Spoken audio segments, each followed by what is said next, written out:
الله الرحمن الرحيم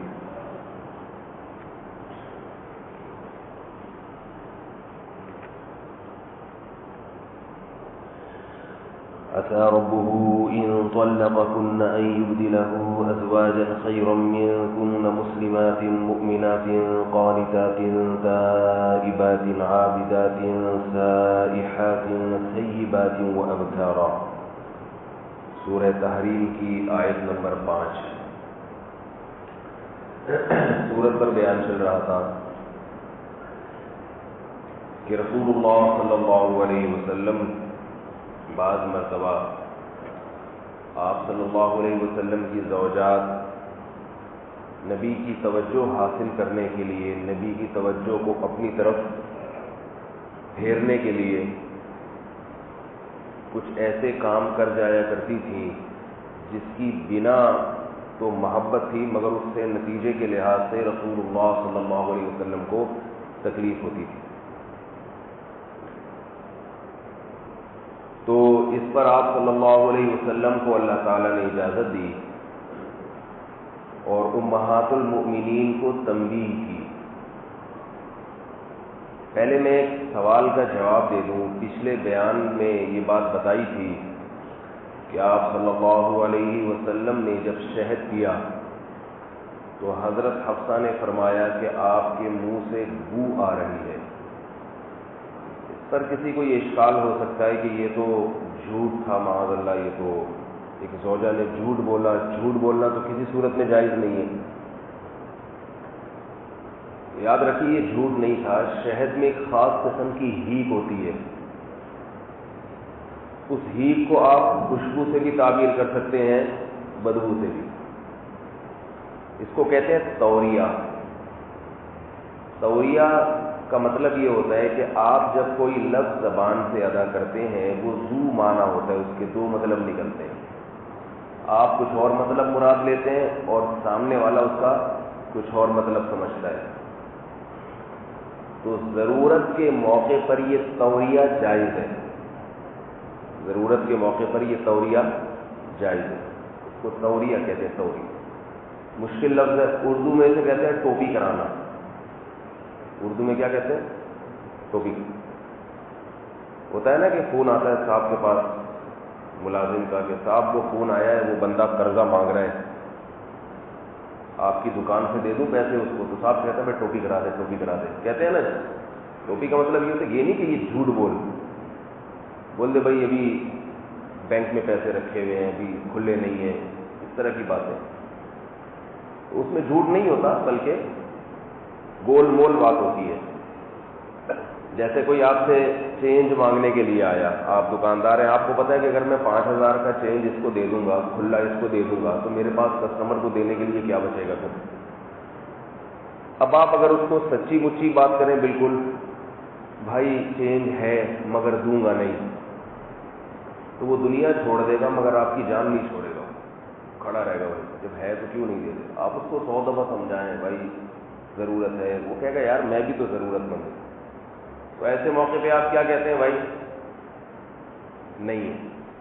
نہیں ہے کیا مطلب؟ آپ کو دینے کے لیے نہیں ہے. ایسے تو ہیں مگر اتنے نہیں ہے کہ میں ایسے ہر ایک کو بانٹتا پھروں. کوئی قرضہ مانگنے آتا ہے، بھائی ذرا 50,000 روپے مل جائیں گے، 1,00,000 روپے مل جائیں گے. تو آپ نے اگر نہیں دینا ہوتا تو کیا کہتے ہیں؟ بھائی نہیں ہے. مطلب یہ کہ گھر کی ضرورتیں اتنی ہیں، پیسے تو ہیں مگر گھر کی ضرورتیں اتنی ہیں، گھر کے مسائل اتنے ہیں کہ ایسے نہیں، اتنے نہیں ہے کہ میں میرے کو قرضہ دیتے پھروں. لیکن اگر آپ صاف صاف اس کو بتائیں گے اتنے نہیں ہے کہ میں ہر ایک کو قرضہ دیتے پھروں، ایسے تو ہیں، تو جان نہیں چھوڑے گا. تو ایسے موقع پہ شارٹ کٹ بات کی جاتی ہے بھائی نہیں ہے. تو یہ جھوٹ نہیں ہوتا، یہ گول مول بات کہلاتی ہے. تو یہ گول مول بات کرنا ضرورت کے موقع پر، بلا وجہ تو ایسا نہیں ہے، صاف کلام کرنا چاہیے، لیکن کہیں پھنس گیا ہو کہ مجبوری ہو، گول مول بات کر دی. پولیس والوں نے پکڑ لیا، ادھر والی جیب میں ہاتھ ڈالا، بے کاغذ کہاں رہ گئے، اڑی، اس طرح کر کے جو کرتے ہیں نا. تو ہمارے دوست ہیں وہ کہیں جا رہے تھے تو پولیس والوں نے ان کو روکا. رات کا وقت تھا، بائک روکی، بولا بھائی کاغذات. ان کے پاس مکان کے کاغذات پڑے ہوئے تھے. انہوں نے وہ مکان کے کاغذات دکھا دیے. بیچارے پولیس والے کو یہ فرق ہی نہیں اس کو پتہ چلا کہ مکان کے کاغذ میں اور بائک کے کاغذ میں کیا فرق ہو. اس نے دیکھا نام بھی لکھا ہوا ہے, ایڈریس بھی لکھا ہوا ہے, شناختی کارڈ نمبر بھی ہے, چلو بھائی جاؤ, ٹھیک ہے. تو حضرت حفصہ رضی اللہ تعالی عنہ نے جو یہ فرمایا نا کہ آپ کے منہ سے بو محسوس ہو رہی ہے, تو یہ شہد میں بھی ایک ہیک ہوتی ہے, اور بعض دفعہ وہ بو, بعض لوگوں کو وہ بو لگتی ہے, بعض کو وہ خوشبو لگتی ہے. تو بعض لوگوں کو شہد اسی وجہ سے اچھا بھی نہیں لگتا, اور ان بعض میں بھی ہوں. میں شہد کا ایک چمچہ نہیں حلق میں اتار سکتا, مجھے فوراً الٹی ہو جاتی ہے. ایک چمچہ تو دور کی بات, کسی بھی قسم کا شہد ہو, کہیں سے بھی آیا ہو, خود چھتے سے اتارا ہو, ایک یوں چاٹ نہیں سکتا زبان سے. مجھے ایک اس میں خاص قسم کی ہیک ہوتی ہے, مجھ سے برداشت نہیں ہوتی, الٹی ہو جاتی. ابھی مجھے کھانسی تھی کچھ دن پہلے, تو میں نے ادرک کا پانی نکال کے نا اس میں تھوڑا سا شہد ملایا, تھوڑا, کہ ادرک کا پانی زیادہ ہو, شہد اتنا تھوڑا ہو کہ اس کا ذائقہ نہ آئے, کیونکہ شہد اور ادرک کا پانی ملانے سے نا کھانسی کو بہت جلدی آرام آتا ہے. وہ ادرک کا پانی نکالیں کوٹ کے اور شہد ملا دیں, بہت جلدی فرق پڑتا ہے. تو ایک چمچہ میں نے لیا اور 2 منٹ کے اندر الٹی.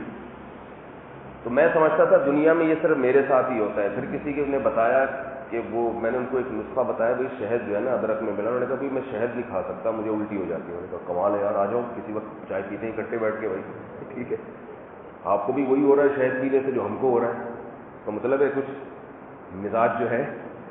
تو یہ کسی کو بھی کسی چیز سے کوئی دل میں بیٹھ جاتی ہے, اس کے لاشعور میں بیٹھ جاتی ہے بات, تو وہ پھر اس سے ہضم نہیں, وہ اس کو برداشت نہیں کرتی اس کی طبیعت. دیسی چیزیں جتنی بھی ہیں نا, ان میں خاص قسم کی ہیک سی ہوتی ہے, معمولی سی. جیسے بھینس کا دودھ, گائے کا دودھ, جو ڈبے کے دودھ کے عادی ہیں وہ بھینس کا دودھ پی نہیں سکتے. اسی وجہ سے بچپن سے اپنے بچوں کو دیسی چیزوں کی عادت ڈالا کریں, ورنہ بڑے ہو کر نا ان کو دیسی چیزوں میں بدبو آئے گی, وہ نہیں پیئیں گے, کمزور رہ جاتے ہیں.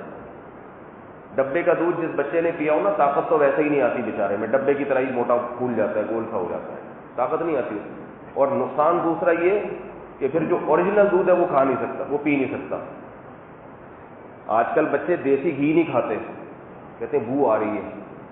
اتنی طاقتور چیز ہے بچوں کے لیے, بڑوں کے لیے تو چلو اس میں کچھ نقصانات ہیں, کولیسٹرول وغیرہ کا مسئلہ ہوتا ہے, لیکن بچوں کے لیے تو دیسی گھی بہت طاقتور ہے, بہت ان میں جان پیدا کرتا ہے, طاقت پیدا کرتا ہے, لیکن بچے نہیں کھاتے کہ بو آ, کیونکہ ان کو ڈالڈا کھلا کے اس کا عادی بنا دیا. بات سے بات نکلتی ہے, چھوٹی سی بات کر کے بس آگے چلتا ہوں میں موضوع کی طرف. یہ جو میں نے کہا نا کہ دیسی گھی بڑوں کے لیے نقصان دہ ہے, تو یہ بھی اتنا نہیں نقصان دہ جتنا یہ جو ہم دوسرا تیل استعمال کر رہے ہیں نا کھانوں میں, اس سے کم نقصان دہ. اور دیسی گھی اگر کسی کو گائے کا مل جائے تو وہ رگوں میں جمتا بھی نہیں ہے.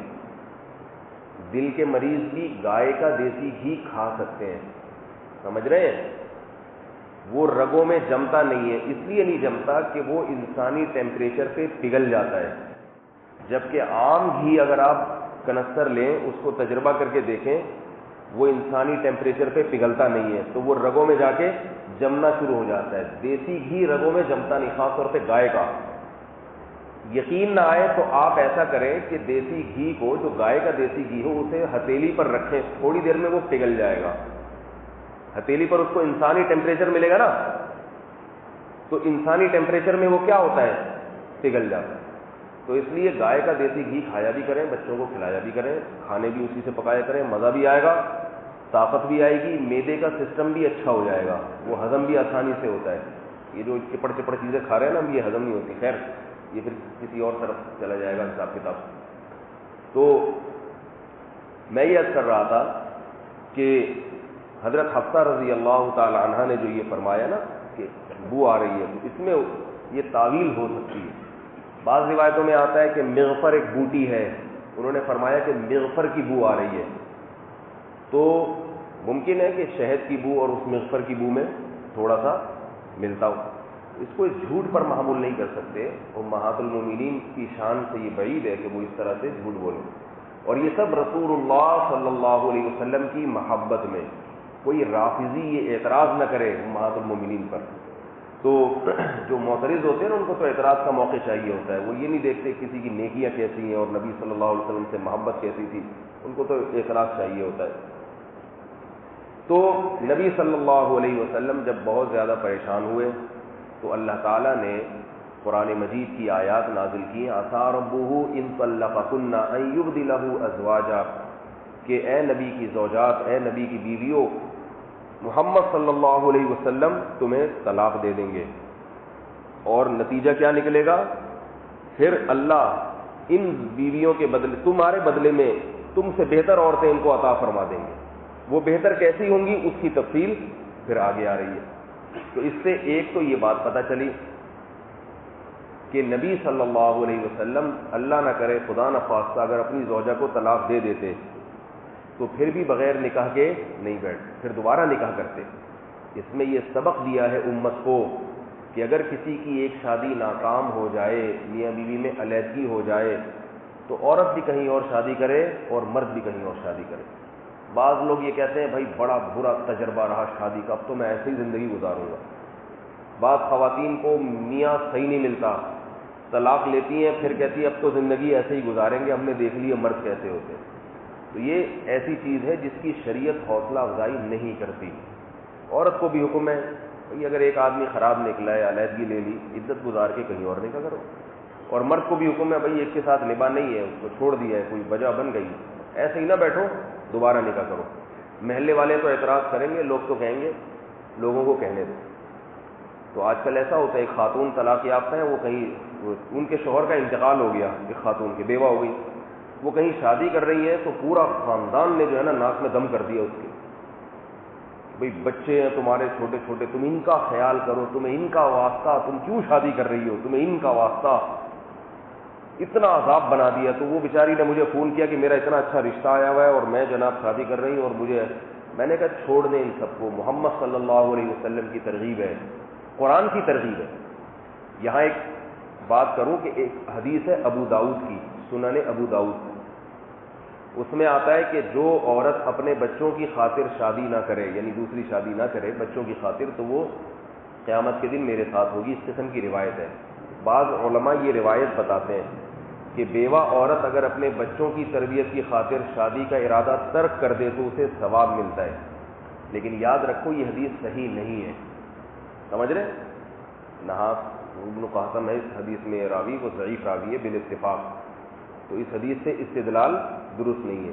اور اس کے خلاف جو روایتیں ہیں وہ صحیح بھی ہیں اور متواتر بھی ہیں. قرآن کی آیت تو متواتر ہے, انکحوا الایام منکم, جو بے نکاح ہیں ان کا نکاح کرایا کرو. اس میں سب قسم کے بے نکاح داخل ہیں, چاہے پہلے سے شادی ہو گئی ہو, طلاق ہو گئی ہو, بیوہ ہو گئی ہو, بچے ہوں نہ ہوں تو چھوٹے چھوٹے ہوں یا بڑے بڑے ہوں. لوگ یہ کہتے ہیں نا چھوٹے چھوٹے بچے ان کا تو خیال کر لو, تو اللہ نے کہا بچے چھوٹے چھوٹے ہوں یا بڑے بڑے. بعض جن کے بچے بڑے ہوتے ہیں ان کو پھر یہ تانا دیا اتنے بڑے بڑے بچے ہو گئے, تمہیں شرم نہیں آتی شادی کر رہی ہے. یہ معاشرہ عجیب قسم کی باتیں کرتا ہے, عجیب باتیں کرتا ہے. بچے ہی نہیں ہیں سرے سے تو بھی منع کریں گے, ہے بھائی کہ بھائی تمہیں کیا کوئی سرپرست کی ضرورت, بچے ہوتے تو چلو کوئی سرپرست چاہیے ہوتا تمہیں بچوں کی تربیت کے لیے تو کر لیتی, کہیں گے کیا ضرورت ہے, چھوڑو. اور اگر بچے ہیں تو دو ہی قسم کے ہوں گے, یا تو چھوٹے چھوٹے ہوں گے یا بڑے بڑے ہوں گے. چھوٹے چھوٹے ہیں تو ہائے ان چھوٹے چھوٹے بچوں کا ذرا بھی خیال نہیں ہے, ان کو چھوڑ کے جا رہی ہوں. بھائی ان کو نہیں چھوڑ کے جا رہی, یا تو ان کو نانی کے حوالے کر کے جا رہی ہے اور پھر ان سے ملتی رہے گی, ان سے حال احوال پوچھتی رہے گی, یا اپنے ساتھ لے کے جا رہی ہے. بعض دفعہ دوسرا والا شوہر وہ رکھ لیتا ہے, بھائی لے آؤ, بھائی ان کو بھی لے آؤ, چلو جہیز میں اور کچھ نہیں آ رہا, بچے ہی آ جائیں. وہ اچھی طبیعت کا ہوتا ہے, وہ بچے بھی رکھ لیتا ہے, تو سرپرست بھی مل گیا اس کو. تو بچے چھوٹے چھوٹے ہوں تو کیا تانا دیتے ہیں, ہائے اتنے چھوٹے چھوٹے بچے. اور اگر بچے بڑے ہوں, اب دیکھو اب بچوں کی شادی کی عمر ہے اور اپنی شادیاں رچائی جا رہی ہیں, یہ عورتوں کو تانے ملتے ہیں. اب تو بھائی بہن بچوں کی شادیوں کی فکر کرو. تو یہ سب جاہلوں کی باتیں, جاہلوں. بچوں کی بھی کریں ساتھ میں اپنی بھی کر دیں, کچھ بھی نہیں ہوتا اس سے. یہ ہندوؤں سے چیزیں آئی ہیں. میں نے ایک ہندو کا انٹرویو لیا, ہم لوگ تبلیغ میں کہیں گئے تھے اندرون سندھ, تو تھوڑا وقفہ ہوتا ہے نا, تھوڑا سا بھائی فارغ ہوتے ہیں, تو ایک ہندو مجھے نظر آیا, وہاں ہندو بہت تھے. تو وہ ہندو کارپینٹر تھا, کام وام کر رہا تھا. میں نے کہا چلو جاتا ہوں اس سے تھوڑا سا معلومات لیتا ہوں ہندوؤں کے بارے میں. تو میں نے اس سے ویسی بات چیت کی. میں نے کہا بھائی والدہ خیریت سے ہیں, والد صاحب خیریت سے ہیں, سب اچھے کی رپورٹ ہے, وہ سب جو باتیں تھوڑا سا وہ ہو گیا قریب میرے. پھر اس نے باتیں شروع کی. پھر راز پتہ چلے وہ ہندوؤں کے ہاں کلچر کیسا ہے. اس نے بتایا کہ ہمارے اگر میرے والد کا انتقال اس نے بتایا بچپن میں ہو گیا تھا, جب میری ماں کی عمر 20-22 سال تھی. اب تک ایسے ہی بیٹھی ہوئی ہے, کیونکہ ہمارے ہاں دوسری شادی نہیں ہوتی. 20-22 سال تو بیچاری کی شادی کی عمر ہوتی ہے لڑکی. اب اس کا یہ جرم کہ اس کے شوہر کا انتقال ہو گیا, یہ تو شکر ہے اس کو آگ میں جلایا نہیں میاں کے ساتھ, لیکن یہ بھی تو آگ میں ہی ڈالنے کے مترادف ہے کہ اس کی پوری زندگی, اس کی جو ہے نا وہ بغیر شوہر کے پوری زندگی, یہ بھی تو آگ ہی ہے ایک قسم کی. نفسیاتی مریض ہو جاتی ہے, اس کے بیچاری کو 100 جسمانی بیماریاں لگ جاتی ہیں اس کو. تو ہندوؤں کے ہاں ہے یہ بھائی, مسلمانوں کے ہاں ایسا نہیں ہے. آپ سعودی عرب میں جو لوگ رہے ہیں, جو عربوں کے ساتھ رہے ہیں, ذرا ان کے حالات معلوم کریں. پاکستان آرمی میں ایک آفیسر تھے, وہ جب خلیج میں جنگ ہو رہی تھی نا, سعودی عرب میں پاکستانی فوجی بہت گئے تھے, تو وہ بھی گئے تھے. تو وہ جب آئے تو انہوں نے مجھے بتایا, میں اس وقت بہت بچہ ہی تھا, لیکن ان سے ذرا بے تکلفی ہو گئی تھی, کیونکہ میں بیان کرتا تھا. تو ایک دن آئے مجھے اپنے بارے میں بتانے لگے, کہہ رہے یار یہ سعودی عرب کے لوگ بڑے عجیب ہوتے ہیں, عرب. میں نے کہا کیوں؟ کہہ رہے ایک عرب ہے نا, ان کے میرے دوست تھے, ان کے والد کا انتقال ہو گیا, تو وہ انتقال کے بعد جب عزت پوری تو میرے پاس ہے, کہہ رہے یار آپ میری والدہ سے شادی کر لیں. پھر میں نے کہا توبہ توبہ استغفر, وہ پاکستانی تھے. کہہ رہے میں نے کہا توبہ توبہ توبہ استغفر اللہ, کیسی باتیں کر رہے ہو بھائی؟ کہہ رہے میں نے کہا کیسی بات کر رہا ہوں, میری والدہ ہیں, بیوہ ہو گئی ہیں, تو میں چاہتا ہوں آپ ماشاءاللہ فوج میں بھی ہیں, آفیسر ہیں آپ, تو میں چاہتا ہوں آپ میری والدہ سے شادی کر لیں. تو وہ نا بڑے عجیب اس کو محسوس کر رہے تھے, کیا کہہ رہے ہیں, کیا کہہ رہے ہیں, پاگل ہو گیا کیا؟ والدہ سے, چلو بیٹی سے ہو, بہن سے ہو, ماں. تو یہ ہمارا کلچر ہے, اسلام کا یہ کلچر نہیں ہے. کسی بھی عمر میں نکاح ہو سکتا ہے. امام شافعی رحمہ اللہ تعالی, امام شافعی, ان کے والد کا جب انتقال ہوا امام شافعی کا, تو امام محمد جو تھے نا, امام ابو حنیفہ کے شاگرد تھے. امام شافعی نے امام ابو حنیفہ کے جو شاگرد ہیں امام محمد, ان سے بہت زیادہ علم حاصل کیا ہے, بہت زیادہ. اور امام شافعی نے امام محمد کی تعریف میں اتنا کچھ کہا ہے کہ اس کا شمار نہیں کیا جا سکتا. یہ میں اس لیے کہہ رہا ہوں کہ بعض فرقہ پرست لوگ فقہ حنفی میں امام محمد کے خلاف بہت مغلظات لکھتے ہیں, کیونکہ امام محمد فقہ حنفی کو مدون کرنے والے ہیں. بہت انہوں نے امام محمد کے خلاف لکھا ہے, اور بہت نازیبہ الفاظ میں لکھا ہے. لیکن اتنے بڑے مجتہد امام شافعی نے امام محمد ابن حسن, جو امام ابو حنیفہ کے شاگرد تھے, ان سے علم حاصل کیا. فرماتے ہیں کہ میں نے اونٹ کے جو ہے نا, جو اونٹ کے دونوں طرف جب بوجھ رکھا جاتا ہے, سامان لادا جاتا ہے, تو اونٹ کتنا سامان لاد کے جاتا ہے. کہہ رہے میں نے اتنی زیادہ کتابیں جو اونٹ کے دونوں طرف فل لوڈ ہو سکتی ہیں, اتنی کتابیں میں نے محمد ابن حسن سے پڑھی ہیں, یعنی ان سے لکھی ہیں لے کے. یعنی جو علم میں نے وہاں سے لیا نا, اس سے اتنی کتابیں ہیں میں نے حاصل کی. اور فرماتے تھے کہ میں نے ما رأیت ازکا من محمد ابن الحسن, کہ میں نے محمد, پورے الفاظ مجھے بھی یاد نہیں آ رہے عربی کے, اس کا مفہوم یہ ہے کہ میں نے بھاری جسم والے لوگوں میں محمد ابن حسن سے زیادہ ذہین نہیں دیکھا. عام طور پہ جو ذرا جسم کے بھاری ہوتے ہیں نا, وہ غبی ہوتے ہیں, تھوڑے سے معذرت کے ساتھ بھائی کو یہ بیٹھا ہوا ہے, وہ ذہین ہوگا, اس کے علاوہ کی بات کر رہا ہوں. بیان میں جو کوئی صاحب بیٹھے ہوئے ہیں جو بھی بھاری جسم والے ہیں, یہ جو انٹرنیٹ پہ میری بات سنیں گے, جو بھی کوئی موٹا آدمی میری بات سنے گا, اس کے علاوہ کی بات کر رہا ہوں, ٹھیک ہے نا. تو وہ عام طور پر کیا ہوتا ہے, موٹے لوگ جو ہیں وہ جسم موٹا ہوتا ہے. یہ باڈی بلڈروں کو دیکھو نا, ایسے لہم شیم ہوتے ہیں, لیکن دیکھ کے لگ جاتا ہے اس میں دماغ نہیں ہے, ایسے موٹے موٹے ہوتے ہیں. تو موٹا آدمی عام طور پر دماغ سے کمزور ہوتا ہے, سست ہوتا ہے, غبی ہوتا ہے. تو فرماتے تھے کہ ان کی جسم بھاری ہے مگر بے انتہا ذہین ہے. میں نے بھاری جسم والوں میں اس سے زیادہ ذہین نہیں دیکھا, اور خوبصورت بھی بلا کے تھے امام محمد بن حسن. جسم بھاری تھا مگر بے انتہا خوبصورت تھے. تو امام شافعی رحمہ اللہ تعالی شاگرد امام محمد کے، امام شافعی کے والد کا جب انتقال ہوا ہے تو امام شافعی نے اپنی والدہ کا نکاح کرا دیا امام محمد اپنے استاد. حالانکہ مسلک بھی مختلف. ٹھیک ہے، امام شافعی رفع الیدین سے نماز پڑھتے ہیں، امام محمد رفع الیدین کو منسوخ سمجھتے ہیں. امام شافعی زور سے آمین اور وہ آہستہ آمین. امام شافعی 1 رکعت وتر پڑھ رہے ہیں اور وہ 3 رکعت وتر پڑھ رہے ہیں. صحیح ہے نا. اور بہت سارے مسائل ہیں. امام شافعی طلاق بائن کے قائل ہی نہیں ہے اور وہ طلاق بائن کے بھی قائل ہیں. امام شافعی جھینگے کو حلال سمجھتے ہیں اور امام محمد جھینگے کو مکروہ تحریمی سمجھتے ہیں، اور بہت ساری چیزیں. تو اس سے پتہ چلتا ہے کہ ان لوگوں میں فروعی مسائل میں اختلاف کے باوجود بھی آپس میں شادی بھی ابھی ہو رہا ہے، استاد شاگرد بھی بنے گئے. ہمارے ہاں اگر کوئی آ جائے نا تو یہ وہ والا ہے اور ہم وہ والے ہیں. رشتے سے پہلے پوچھتے ہیں آپ لوگ کون سے والے ہیں، پوچھتے ہیں نا رشتے سے پہلے آپ لوگ کون سے والے ہیں. مجھ سے بعض دفعہ لوگ مسئلہ پوچھتے ہیں تو کہتے ہیں آپ لوگ کون سے والے لوگ ہیں. میں نے کہا آپ کو مسئلے سے، شرعی مسئلے سے تعلق ہے، یہ والے سے ہے. نہیں آپ پلیز بتا دیں آپ کون سے والے. ایک خاتون کا ایک دفعہ فون آیا، کہنے لگی، مسئلہ پوچھا، پھر کہنے لگی آپ گرین چینل والے ہیں نا، گرین چینل والے ہیں نا. اس نے تو گرین چینل نہیں کہا، اس نے تو کہا آپ بریلوی ہیں نا، بریلوی ہیں نا. اب میں نے کہا میں کیا بولوں بیچاری کو، اتنی عقیدت سے فون کیا، اس کو اتنا دیر مسئلہ سمجھایا. اب میں اگر کہہ دوں نہیں میں وائٹ والا ہوں تو پھر کیونکہ مسئلہ وہ گرین والا بھی یہی بتاتا، وائٹ والا بھی. بعض چیزوں میں تو اتفاق بھی ہے نا، ہر چیز میں گرین اور وائٹ کا اختلاف نہیں ہے. بعض چیزوں میں بھئی 5 نمازیں ہم بھی کہتے ہیں، وہ بھی کتنی کہتے ہیں، 5 کہتے ہیں. ٹھیک ہے نا. نماز کا طریقہ وائٹ والے بھی ویسے ہی پڑھتے ہیں، گرین والے. نماز کے بعد پھر اور پہلے کچھ تھوڑا سی چیزیں ڈفرینٹ ہو جاتی ہیں. وہ نماز کے بعد اور بھی کچھ پڑھتے ہیں. ہم نماز سلام پھرتے ہی پتلی گلی سے نکل جاتے ہیں، وہ نہیں نکلتے. ان کا امام اگر نماز کے بعد سلام پھیر کے نکلے نا، وہ پکڑ کے بٹھا دیں گے اس کو.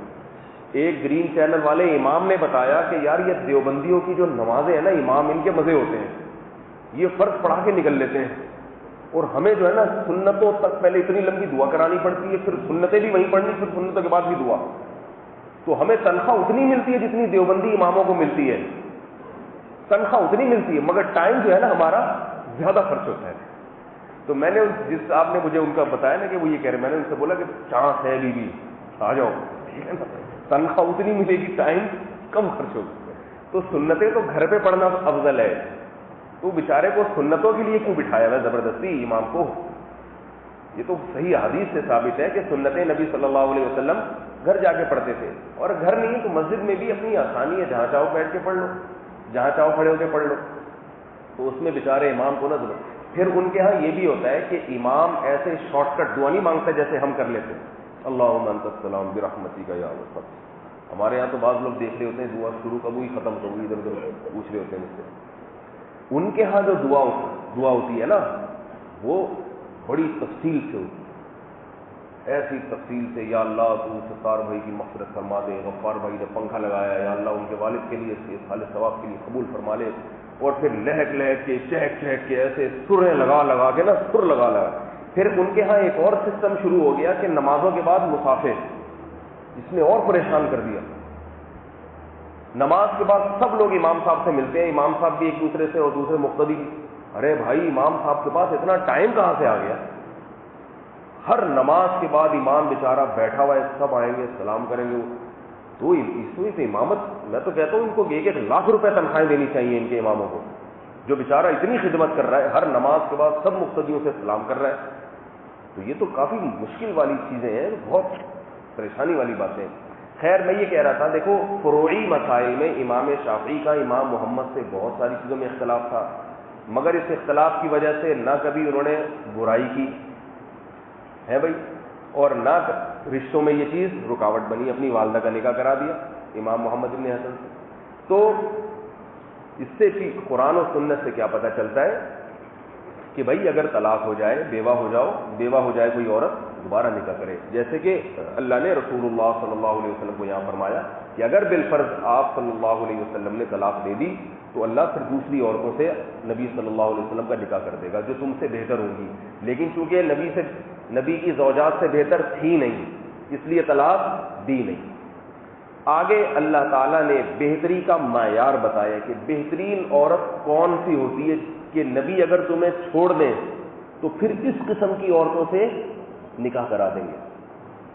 تو اب ظاہر ہے نبی کے لیے اسی قسم کی عورتوں کی سلیکشن ہوگی، وہی صفات والی جو صفات اللہ کو عورت میں سب سے زیادہ پسند ہے۔ ایک آدمی اپنے بیٹے کی شادی کرتا ہے، اگر بیٹے سے محبت ہوگی تو ایسی بہو لے کر آئے گا نا جو باپ کو سب سے زیادہ پسند ہوگی۔ بھائی میں اپنے بیٹے کے لیے کم معیار پہ راضی نہیں ہوں گا، میرا ایک ہی بیٹا ہے تو میں جو ہے نا اس کے لیے بہت شان پھٹک کے لے کر آؤں گا۔ میں کہتے ہیں کہ نہیں کہتے؟ تو اللہ کے آخری رسول ہیں اور اللہ کے سب سے لاڈلے، اللہ کے سب سے محبوب ہیں، اس کائنات میں اللہ کو سب سے زیادہ محبت محمد صلی اللہ علیہ وسلم، تو ظاہر ہے ان کے لیے اللہ تعالیٰ جب انتخاب کریں گے تو پھر اس سب سے بہتر عورتوں سے کریں گے کہ نہیں کریں گے؟ تو ان سب سے بہتر عورتوں کی صفات کیا ہوں گی وہ اس آیت میں ذکر کی۔ فرمایا اچھا یہاں یہ میں آیت میں کے دوران پھر بھول نہ جاؤں، آپ صلی اللہ علیہ وسلم کو حضرت عائشہ رضی اللہ تعالی عنہ کی تصویر خواب میں دکھائی گئی تھی، صحیح حدیث سے ثابت، اور یہ بشارت سنائی گئی کہ یہ آپ کی زوجہ بنیں گی۔ اس سے پتہ چلتا ہے کہ حضرت عائشہ سے نبی کی جو شادی ہوئی ہے، نکاح ہوا ہے، یہ انتخاب بھی کس کا تھا؟ اللہ کا انتخاب۔ لیکن اس کے باوجود نبی نے خود نکاح کا پیغام بھیجا نہیں، جب نکاح ہو گیا پھر یہ خواب سنایا ہے۔ سمجھ میں آ رہی بات؟ اس سے غیر مسلموں کے اس اعتراض کا جواب ہو گیا کہ معاذ اللہ نقل کفر، جو محمد صلی اللہ علیہ وسلم کو عیش پرست کہتے ہیں معاذ اللہ، اور کہتے ہیں اتنی بڑی عمر میں اتنی نوعمر لڑکی سے نکاح کیا، عیش پرست کہتے ہیں، تو مجھے بتاؤ آج کوئی جعلی پیر ہو، اسے کوئی لڑکی خواب میں آئے ہے بھائی، اپنے کسی مرید کی خوبصورت بیٹی یا کم عمر بیٹی خواب میں آئے، وہ فوراً اپنے مرید کو آ کے بتائے گا کہ خواب میں 3 دفعہ بشارت ہوئی ہے کہ میں آپ کی بچی سے نکاح کر رہا ہوں، اس لیے سنائے گا تاکہ وہ متاثر اور نکاح کر دے؟ نہیں آئے میرا۔ اس خواب کے باوجود نبی نے خود نکاح کا پیغام نہیں بھیجا کہ بھئی اگر اللہ کی طرف سے ہے تو پھر یہ ہو کے رہے گا، اور حضرت ابو بکر نے پیغام بھیجا کہ میں اپنی بیٹی کا آپ سے نکاح کرنا چاہتا ہوں۔ تو یہ محمد صلی اللہ علیہ وسلم کی پاکیزہ طبعیت کی علامت ہے۔ اگر خود بھیج بھی دیتے تو بھی غلط نہیں تھا، لیکن یہ اور معاملہ کیا ہو گیا؟ کلیئر ہو گیا۔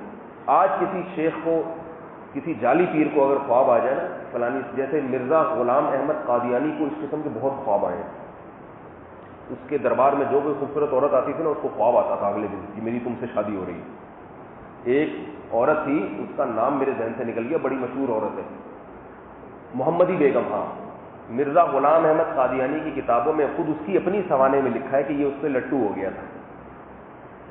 لٹو سمجھتے ہیں نا، عاشق ہو گیا تھا لٹو، تو اب یہ چاہتا تھا کہ میری اس سے شادی ہو جائے، اور اس نے پیشگوئی کر دی کہ عنقریب میری اس سے شادی ہونے والی ہے۔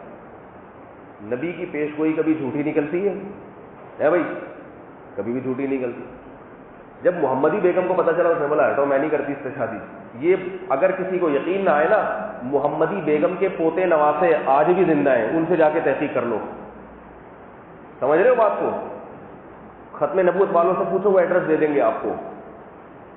ختم نبوت والوں سے پوچھیں، وہ سہیل بابا لندن میں ہوتے ہیں، مجھے واٹس ایپ پہ کافی ختم نبوت کی چیزیں بھیجتے رہتے ہیں، ان سے رابطہ کریں آپ، وہ آپ کو بتا دیں گے انشاءاللہ کہ یہ اس کی محمدی بیگم کے آل اولاد کہاں ہے، وہ پورا اپنی واقعہ سنا دیں گے آپ کو۔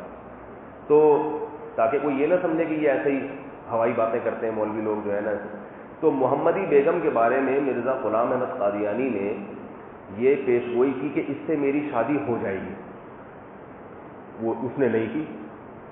اب اس سے مرزا غلام احمد کا جھوٹا ہونا ثابت ہو رہا تھا، تو مرزا صاحب نے ایک اور ٹوپی ڈرامہ کیا۔ اس نے کہا دیکھو رسول اللہ صلی اللہ علیہ وسلم کی جو پھوپھی ذات تھی حضرت زینب، تو ان کا نکاح آسمانوں پہ ہوا ہے، زوجنا کہا، اللہ نے کرایا نا آسمان پہ حضرت زینب کا نکاح۔ حضرت زینب اس پہ فخر کیا کرتی تھیں دوسری زوجات پر کہ تمہارا نکاح زمین پہ اور میرا کہاں ہوا؟ آسمان پہ. تو اس نے بولا کہ یار یہی جو ہے نا ادھر بھی یہی لگا دو, ٹھیک ہے. لیکن جو جھوٹا ہوتا ہے نا, جھوٹا, اس کا جھوٹ پنپتا نہیں ہے. جھوٹ کے کہتے ہیں نا پاؤں نہیں ہوتے, ادھر سے نہیں, ادھر سے نکلے گا تو ادھر سے اس سے برا پھنسے گا. تو اس نے یہ دعویٰ کر دیا, محمدی بیگم نے کہیں اور شادی کر لی, اس کے بچے بھی ہو گئے. اس نے دعویٰ کیا بھائی میری, لوگوں نے آگے پوچھا حضرت آپ نے تو پیغمبر ہیں, آپ نے تو پیشگوئی کی تھی میرا نکاح ہو جائے گا, اس کا تو کہیں اور ہو گیا. اس نے کہا میرا ہو گیا ہے, اللہ نے آسمانوں پہ میرا نکاح اس سے کر دیا, میری پیشگوئی پوری ہو گئی ہے. اب یہ بیچارے کو نہیں پتا تھا یہ کہہ کے میں کتنا برا پھنس گیا ہوں. اس لیے کہ اگر آپ کا نکاح اس سے آسمانوں پہ ہو گیا تو محمدی بیگم قادیانیوں کی ازواج مطہرات بن گئی کہ نہیں بن گئی؟ بھائی نبی کی بیویاں امتیوں کی کیا ہوتی ہیں؟ امہات المومنین ہوتی ہیں نا. تو وہ جو محمدی بیگم تھی قادیانیوں کی امہات المومنین کی فہرست میں آ گئی, اور مرزا قادیانی ملعون کی ملعون ازواج مطہرات ان کی فہرست میں آ گئی. اب ذرا سچویشن سمجھے, قادیانیوں کی امہات المومنین ہیں کسی کی اور بچے کسی اور کے پیدا کر رہی ہیں. کسی سچے پیغمبر کے ساتھ یہ ہو سکتا ہے؟ اتنی بڑی ذلت کہ بیوی تمہاری ہے اور کسی اور کے ساتھ راتیں گزار رہی اور بچے بھی پیدا کر رہی, پوتے نواسے ہو گئے اور ہوتے ہی جا رہے, اب تک نسل یہ قیامت تک چلے گی محمدی بیگم کی نسل. تو وہ نسل بتا رہی ہے کہ یہ مرزا جھوٹا نبی تھا, سچے نبی کے ساتھ ایسا نہیں ہوتا. اگر کسی غیرت مند کے ساتھ ایسا تو گولی مار کے مر جائے وہ, یا تو طلاق دے دے فوراً, نہیں میرا اس سے کوئی تعلق نہیں ہے, میرا کوئی تعلق نہیں ہے. تو مرزا صاحب نے دعویٰ یہ کیا تھا کہ آسمانوں پہ اس سے میرا نکاح ہو چکا ہے. ان کا خیال تھا اس سے لوگ مجھے سچا نبی مان لیں گے, لیکن وہ معاملہ کیا ہو گیا؟ الٹا ہو گیا کہ یار یہ تو پھر تمہاری ازواج مطہرات کا جب یہ عالم ہے, تو جو ازواج مطہرات نہیں ہے, سمپل ازواج ہیں, صحیح نا, ان کا کیا عالم ہوگا پھر. تو کہاں سے کہاں بات چلی جاتی. ہاں, تو میں یہ عرض کر رہا تھا کہ اللہ تعالیٰ نے رسول اللہ صلی اللہ علیہ وسلم سے فرمایا, امہات المومنین سے فرمایا کہ پھر اللہ ایسی خواتین سے نکاح کرا دیں گے جو تم سے بہتر ہوں گی. تو وہ صفات پھر آگے بیان کی ہیں کہ بہتر کون سی ہوتی ہیں.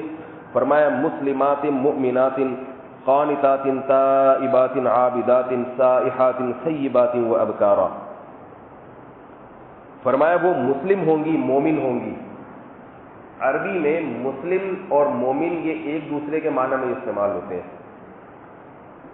جو مسلم ہے وہی مومن ہے, جو مومن ہے وہ مسلم ہے. لیکن جب یہ لفظ دونوں اکٹھے کہیں استعمال ہوں ایک ساتھ, تو پھر مسلم کا مطلب کچھ اور ہوتا ہے اور مومن کا مطلب کچھ اور ہوتا ہے.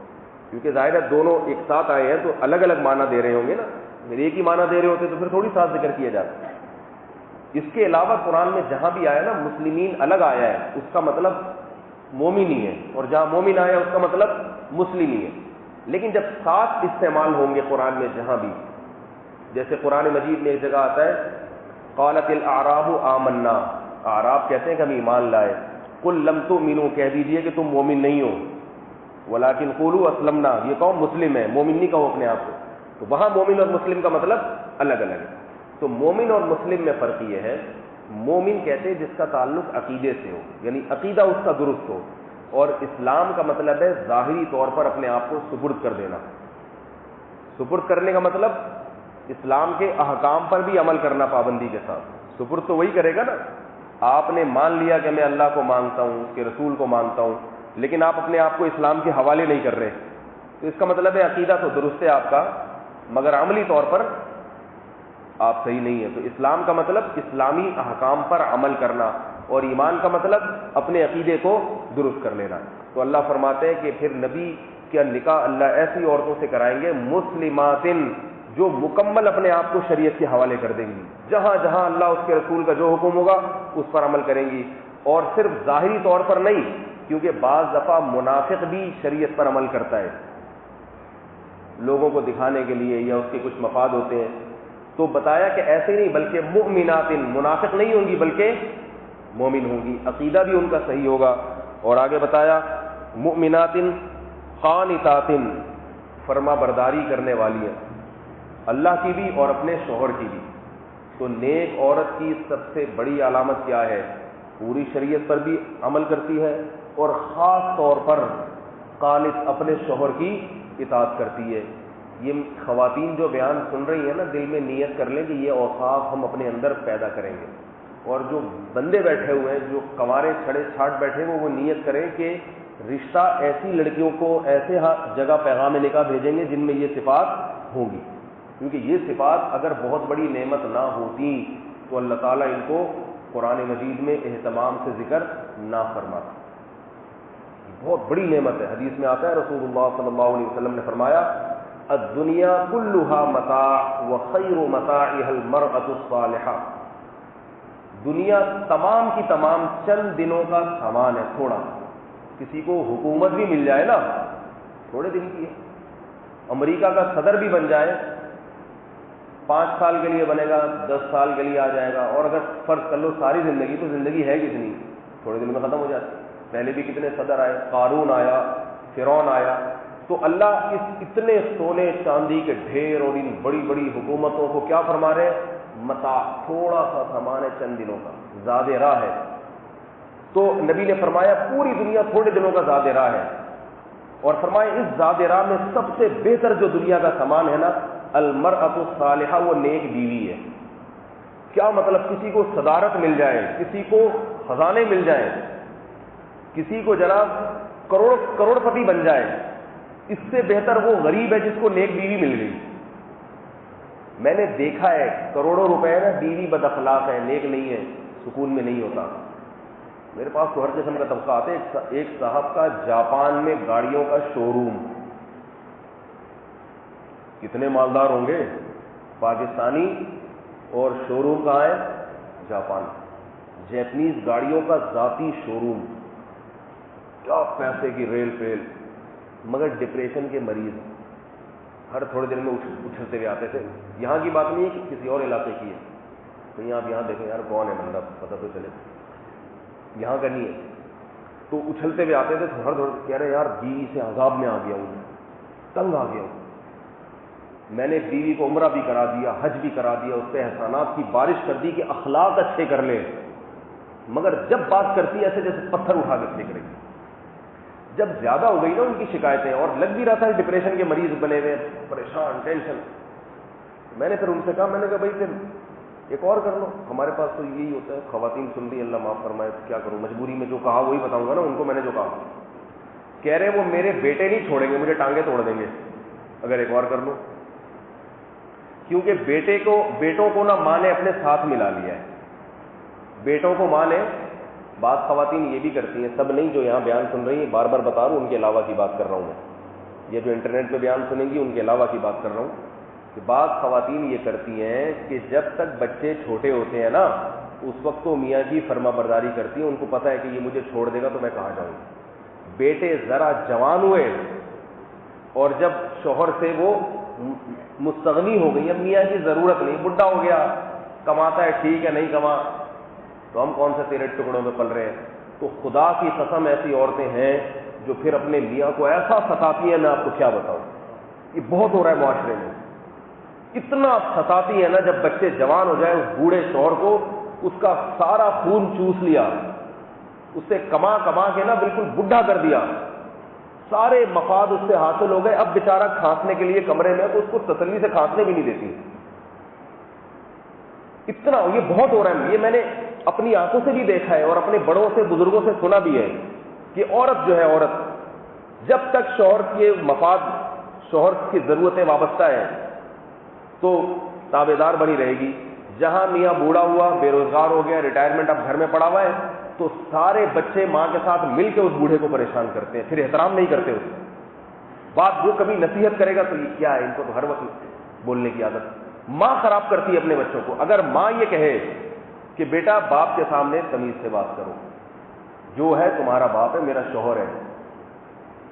یہ اگر اس حال میں مر گیا نا کہ میں ناراض ہوئی اور یہ مر گیا، یا یہ ناراض ہوا اور میں مر گئی، جنت نہیں ملے گی. نبی نے کیا فرمایا؟ وہ عورت جنت میں نہیں جا سکتی جو اس حال میں مری کہ اس کا شوہر اسے ناراض تھا. اب وہ بیچارہ کچھ بھی نہیں کر سکتا، اس سے کبھی مکان مانگے جا رہے ہیں کہ یہ مکان ہمارے نام کر دو، کبھی کہتے ہیں پراپرٹی ہمارے نام کر دو. اتنا ستاتے ہیں، موٹے موٹے آنکھوں سے آ کے روتے ہیں لوگ، اتنا ستاتے ہیں. اس لیے کہ وہ بیچارہ وہ اس خوش فہمی میں ہوتا ہے کہ میں گھر کا سربراہ ہوں، تھوڑا بہت تو آرڈر چلائے گا نا، وہ یہ نہیں کرو وہ نہیں کرو. کہتے ہیں ان کو پتہ نہیں کیا مصیبت ہے، ہر وقت بولتے رہتے ہیں، کما کے ایک کھلاتے نہیں ہیں اور باتیں وہ تو بھائی ساری زندگی اس نے کھلا دیا، بوڑھا ہو گیا. تو اس لیے جو ہے نا بعض قومیں بڑی اچھی ہوتی ہیں. پٹھان لوگ جو ہے نا، پٹھان لوگ، ان میں نہیں ہوتا یہ. جتنا بھی بوڑھا ہو جائے نا دادا، وہ دادا ہی کہلاتا ہے، دادا ہی کہلاتا ہے. وہ بعض قومیں بڑی اچھی ہوتی ہیں. باپ جتنا بوڑھا ہو جائے، میرے تو شاگرد پٹھان بھی ہے نا بہت سارے، وہ بتاتے ہیں کہ ابے ہمارے دادا تو ابھی بھی ہمارے ابا کو کوٹ دیتے ہیں، پکڑ کے پیٹ دیتے ہیں. ایسا وہ جو ہے نا، کیونکہ اس نے شروع سے، وہ پھر بوڑھا ہوتا بھی نہیں نا، وہ بوڑھے ہو کے بھی اتنی مضبوط ہڈی ہوتی ہے کہ وہ لگ رہا ہوتا ہے کہ بھائی یہ دماغ گھوم گیا نا، یہ طبیعت ہری کر دے گا. تو خواتین سے گزارش ہے، جو خواتین اس طرح کرتی ہیں کہ دیکھو جب شوہر جوان تھا تو اس سے تو مفاد وابستہ تھا، بوڑھا ہو گیا تو اب بھی اس کا وہی احترام کرو، اس سے ڈرو، اور جو ہے نا اس کو گھر میں حکومت کرنے دو بیچارے. ٹھیک ہے بڑھاپے میں انسان کا دماغ پھٹ جاتا ہے، بعض الٹی باتیں بھی کرتا ہے، تو وہ الٹی باتیں کرو تو آپ اس کو اگنور کر دیا کرو، نظر انداز کر دیا کرو. لیکن اس کو ستانا، بیٹوں کے ساتھ مل کے اس کو پریشان کرنا، یہ بہت بری حرکت ہے. اس سے جہنم کے علاوہ کچھ بھی نہیں ملے گا. تو وہ میرے پاس آئے، جاپان کا شو روم تھا، کہنے لگے میری زوجہ اتنی پریشان، پھر بیٹوں کو اس نے اپنی چکنی چپڑی باتوں سے اپنے ساتھ ملا لیا. اب جب ملا لیا ہے تو میں نہ اس کو چھوڑ سکتا ہوں، میں چھوڑوں گا تو میرے بیٹے مجھے پھینک کے چلے جائیں گے باہر، مجبور ہو گیا. تو بس میں نے کہا پھر صبر کریں، تھوڑے سے دن رہ گئے، مر جائیں گے. اب تک شاید مر بھی چکے ہوں بیچارے، 10 سال پرانا واقعہ ہے. لگ نہیں رہا تھا کہ 1 آدھ سال بھی بچ پائیں گے. لیکن جب وہ مر جاتے ہیں پھر کیسے روتی ہیں بیوہ عورت، دیکھا کیسے رو رہی ہو، ہائے میرے میاں مارا ہی تم نے ٹینشن دے دے کے، ہائے میرے، ہائے اتنے اچھے تھے، میں کیا بتاؤں بہن، اتنے اچھے تھے تو اتنی جلدی کیوں مر گئے. بھائی اگر تم نے یہی باتیں ان کی زندگی میں کر لیتی، اتنے اچھے ہو تو مرتے پھر جلدی. حادثاتی موت سے مر جاتے تو ایک الگ بات ہے، ورنہ جب کسی کی بیوی ایسی باتیں کرے، آپ اتنے اچھے ہیں، آپ میرا خیال ہے اگر موت کا فرشتہ آیا ہوا ہوگا نا، وہ یہ باتیں سن کے واپس چلے جائے گا، بولے گا ابھی نہیں بھائی، اتنی اچھی رپورٹ ہے ان کی، اتنی اچھی رپورٹ ہے کہ یار ابھی میں کیسے اس کی جان نکالوں. تو اگر وہ بیچارے کی زندگی میں بھی کہہ دیتی ہیں ہائے اتنے اچھے ہو آپ، ماشاءاللہ آپ، ٹھیک ہے آپ کو کھانسی آتی ہے، ٹھیک ہے اب آپ کما نہیں سکتے، لیکن یہ اولاد ساری آپ کی ہے اور یہ سب آپ نے پڑھایا لکھایا. بچے آج اگر MBA کیا ہوا ہے، کوئی انجینئر بنا ہوا ہے، تو سب آپ کی محنت ہے، کوئی بات نہیں.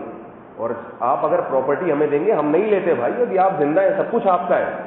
بیوی کو چاہیے اپنے شوہر کو یہ بولا کرے، شوہر اگر محبت میں بیوی کے نام بھی کر رہے ہیں تو کیوں نام کر رہے ہو بھائی، آپ کا ہے تو بس ہمارا ہی. ایسے کیا بوڑھے رو رہے ہوتے ہیں نا میرے پاس آ کے، مجھے پتا ہے کہ میرے بیٹے بھی کہہ رہے ہیں یہ مکان ہمارے نام کرو، بیوی بھی کہہ رہی ہے مکان ہمارے نام کرو. کتنی غلط بات ہے، ایک آدمی زندہ ہے اور سب کچھ اس کا ہے، آپ اس سے مانگ رہے ہو. آپ تو بولو ابا آپ بتاؤ، حدیث میں یاد رکھو یہ آتا ہے انت ومالک لابیک، تو اور تیری اولاد، فرمایا سب تمہارے باپ کا ہے. نبی نے اولاد کو یہ فرمایا، تم بھی اپنے باپ کے ہو، تم اور تمہارا مال. نبی نے اولاد سے کیا فرمایا، تم بھی اپنے باپ کے اور تمہارا مال بھی کس کا ہے، تمہارے باپ کا. تو باپ اگر یہ مطالبہ کرے بیٹا وہ دکان میرے نام کر دے کیونکہ میں نے تجھے پڑھایا لکھایا، جس کی وجہ سے تو نے اتنا کمایا، اور ابھی بحریہ ٹاؤن میں 6 پلاٹ خرید کے بیٹھا ہوا ہے، ایک مجھے دے دے، تو اچھا بھی لگے گا. لیکن ہو کیا رہا ہے، اور حدیث میں بھی یہی آتا ہے کہ بھئی اولاد اور اس کا مال کس کا ہے، باپ کا ہے. لیکن الٹا معاملہ ہو رہا ہے کہ ہمیں ہمارا حق دو. ابھی حق نہیں ہے بھائی. تو یہ جو ہے کیا نام ہے، بعض اس طرح کرتی ہیں کہ اپنے، سب نہیں کرتی، پھر بعد میں بتا دوں، اتنی دفعہ بتاؤں خود بھی ڈر لگتا ہے نا کہ جواب دینا ہے ہم نے بھی بھائی. تو بعض خواتین اس طرح کرتی ہیں کہ اپنے شوہر کو نا بہت زیادہ پریشان کرتی ہیں بڑھاپے میں. یہ بات پتہ نہیں کہاں چلی گئی، کیا کہہ رہا تھا میں. تو اللہ نے کیا فرمایا، قانتات. ہاں میں یہ کر رہا تھا کہ جو کروڑ پتی آدمی ہے، بیوی بد اخلاق مل گئی، اس سے خدا کی قسم وہ غریب اچھا ہے جو سوکھے ٹکڑے کھا رہا ہے، مگر بیوی شکر گزار اور نیک سالم ہے، وہ اسی سوکھے ٹکڑے میں اس کے ساتھ گزارا کر لے. کوئی بات نہیں، بس اللہ کا دیا ہے، ٹھیک ہے، خوش رہے گی بھائی، اللہ کا دیا بہت کچھ ہے. اور اگر کروڑ پتی ہو بیوی بد اخلاق نہیں ہے وہ یہی چیختی رہے گی پتہ نہیں تنخواہ کیوں چھپاتے ہیں مجھ سے، حالانکہ یہ سب کچھ کھلا رہا ہے اس کو، سب کچھ ساری ضرورتیں پوری کر رہا ہے، مگر پھر بھی وہ ناشکری کرتی رہے گی، محلے میں جا جا کے اس کو ذلیل کرتی رہے گی، تو زندگی کا سکون برباد ہو جاتا ہے انسان۔ اس لیے محمد صلی اللہ علیہ وسلم نے فرمایا کہ سب سے بہترین دنیا کی نعمت کیا ہے؟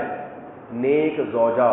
اور حضرت عمر رضی اللہ تعالیٰ عنہ نے فرمایا کہ سب سے بہترین عورت وہ ہے جو تمہیں اولاد زیادہ دے اور نیک ہو۔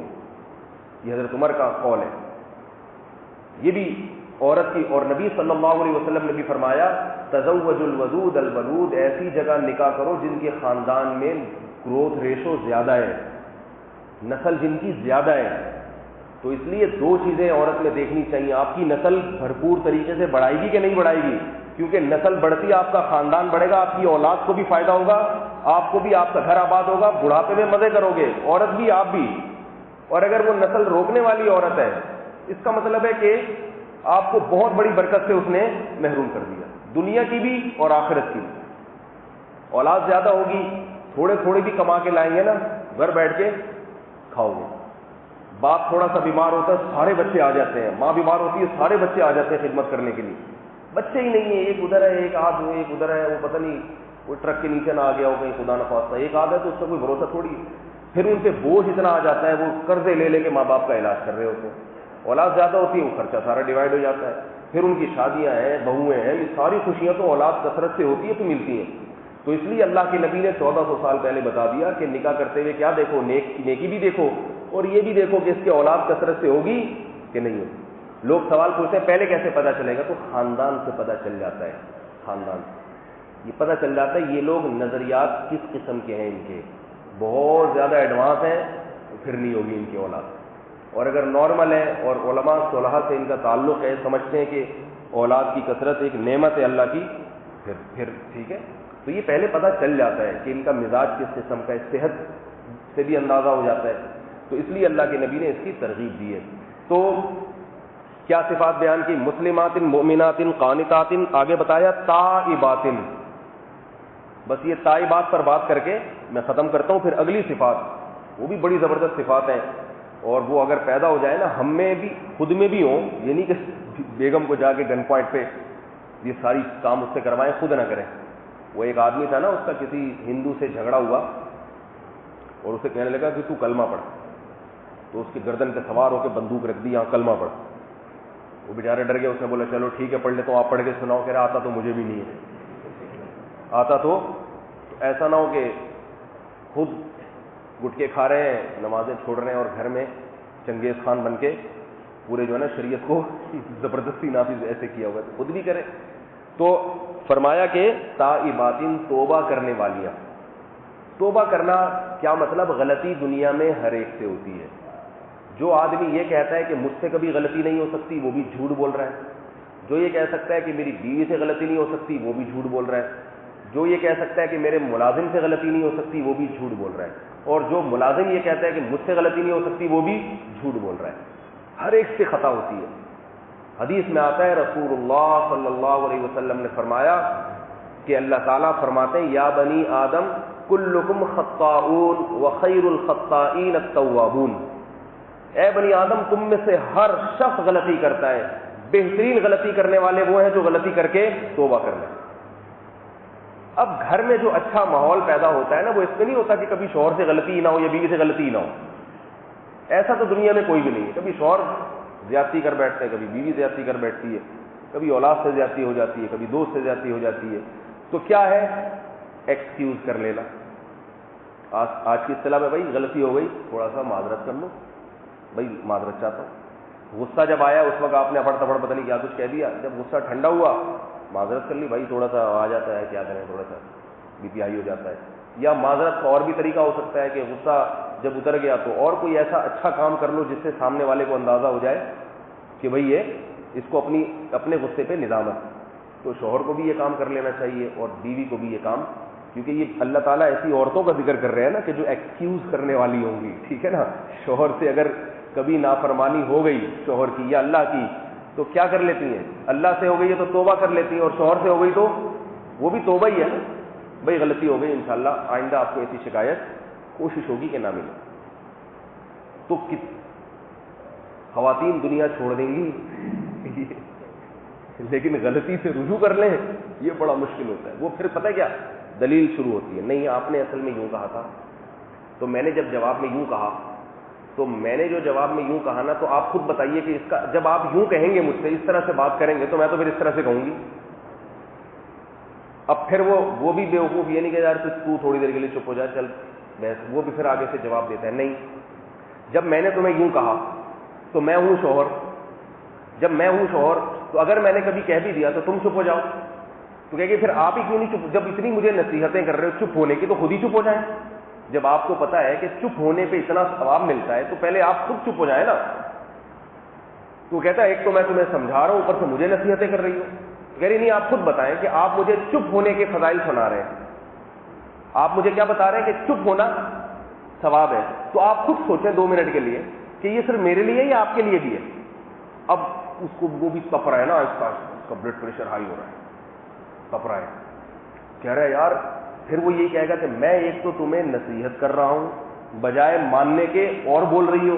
تو پھر وہ جواب میں کہے گی کہ آپ پہلے اس کا تو جواب دیں کہ جب آپ نے مجھے کہا کہ چپ ہو جاؤ ٹھیک ہے, تو پہلے آپ کو بھی تو اپنے عمل سے ثابت کرنا پڑے. وہ ایک ایسے ہوا نا کہ ایک بچے نے پوچھا اپنے ابا اماں سے, ابو سے پوچھا ابو ملکوں کے درمیان لڑائی کیسے ہوتی ہے, یہ جنگیں کیوں ہو جاتی ہیں, اتنی خطرناک ایٹمی جنگیں یہ کیوں ہو جاتی ہیں. تو اب باپ نے کہا کہ دیکھو بیٹا فرض کرو کہ انڈیا پاکستان پہ بارڈر سے نا اپنی فوجیں آگے بڑھا لیتا ہے, فرض, یا کشمیر پہ قبضہ کر لیتا ہے, فرض کرو. تو بیوی کہتی ہے بھائی انڈیا پاکستان کی لڑائی کے علاوہ کوئی اور اگر مثال دے دیں ہے بھائی, اور انڈیا کیوں گھسائے گا فوجیں, اس سے تو یہ بچہ یہ سمجھے گا کہ پاکستان ایک کمزور ملک ہے. تو آپ یوں مثال دیں کہ پاکستان اپنی فوجیں انڈیا میں گھسا دے اگر ہے بھائی. تو باپ کہتا ہے بچے کا کہ دیکھو بیگم میں صرف ایک مثال دے رہا ہوں, حقیقت نہیں ہے. تو وہ بیگم کہتے ہیں دیکھیں اگر مثال بھی دینی ہے تو ایسی دینا تو بچہ تو پک کرتا ہے چیزوں کو. مثال دیں تو ایسی مثال دیں کہ ہمارا ملک حملہ کرے ان کے اوپر, تاکہ بچے کے دل میں اپنے ملک کی عظمت آئے کہ ان میں اتنا دم نہیں ہے, ہم ہیں پہل کرنے والے. تو وہ کہہ رہا ہے دیکھو میں صرف ایک مثال دے رہا ہوں, اور اگر میں بچے سے یوں کہوں کہ ہم ہیں پہل کرنے والے تو بچے کے دل میں کیا آئے گا کہ ہمارا ملک ظالم ہے, خام ہمیں دوسرے ملک پہ چڑھائی کر رہا ہے. تو یہ بھی تو ہوگا. تو اب جناب دونوں میں بحث کری, نہیں آپ کو یوں ہو, اور وہ پھڈے باز. بچہ کہتا ہے ابا میں سمجھ گیا جنگیں کیسے ہوتی ہیں, اب مزید مثال کی ضرورت نہیں, میں سمجھ گیا ایسے جنگیں ہوتی ہیں. تو یہی ہو رہا ہے گھر کے اندر کہ چپی نہیں ہوتے, بریکیں فیل ہو گئی ہیں. تو اللہ نے کیا فرمایا, بہترین عورت کون سی ہے, غلطی ہو جائے تو توبہ کرنے والی, معاف کر دو بھائی. اور بعض دفعہ یاد رکھو غلطی نہ بھی ہو تو بھی معذرت کر لینی چاہیے. بہترین انسان وہ ہے جو اپنے بڑوں کے سامنے غلطی نہ بھی ہو تو معذرت کر لے. ایک چھوٹا سا واقعہ سنا کے اپنی بات ختم کرتا ہوں.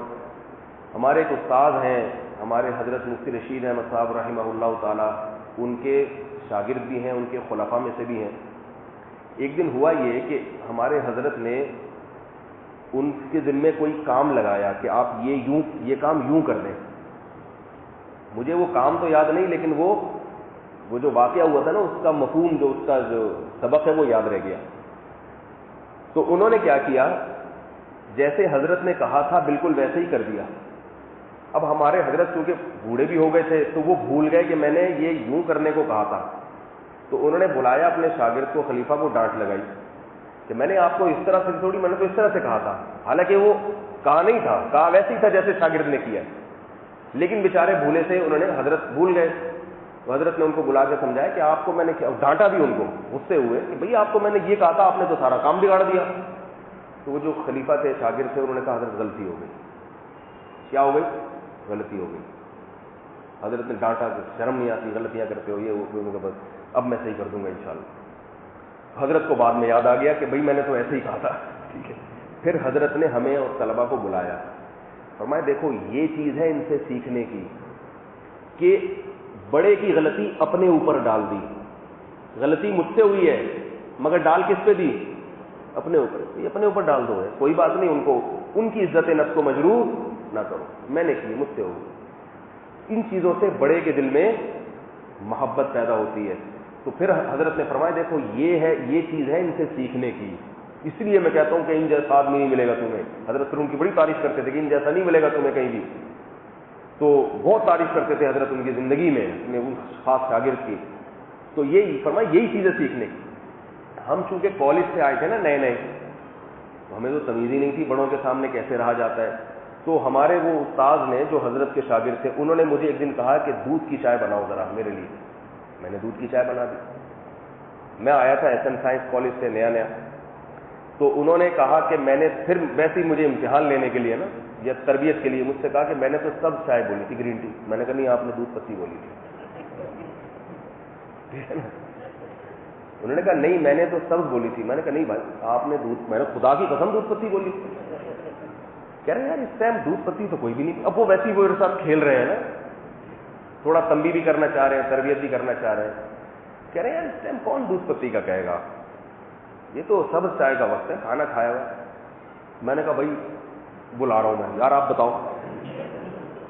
ابے کیا ضرورت ہے ان پنچایتوں, بولو اچھا جی غلطی ہو گئی, کیا خیال ہے غلطی ہو گئی دودھ پتی, چلے اب بنا کے لے آتا ہوں میں, اب گرین لے آتا ہوں, ختم ہو گئی نا بات. بات کو بڑھاتے کیوں ہو, ہمیں تو تمیز نہیں تھی اس لیے ہم بڑھا رہے ہیں. وہ تو پھر انہوں نے کہا کہ ان کو تھوڑا سا ادب سکھاؤ, بولو اگر بڑے مجھے پتا ہے میں نے دودھ پتی ہی بولی تھی. انہوں نے فرمایا ہمارے استاد نے دوسرے شاگرد سے کہا ان کو جا کے بتاؤ کہ مجھے پتا ہے کہ میں نے کیا کہا تھا, دودھ پتی کا کہا تھا, لیکن میں ان کو تھوڑا تمیز سکھا رہا ہوں کہ اگر بڑا کبھی کچھ اور کہتے نا کہ گرین ٹی بولی تھی تو بولو اچھا ٹھیک ہے غلطی ہو گئی.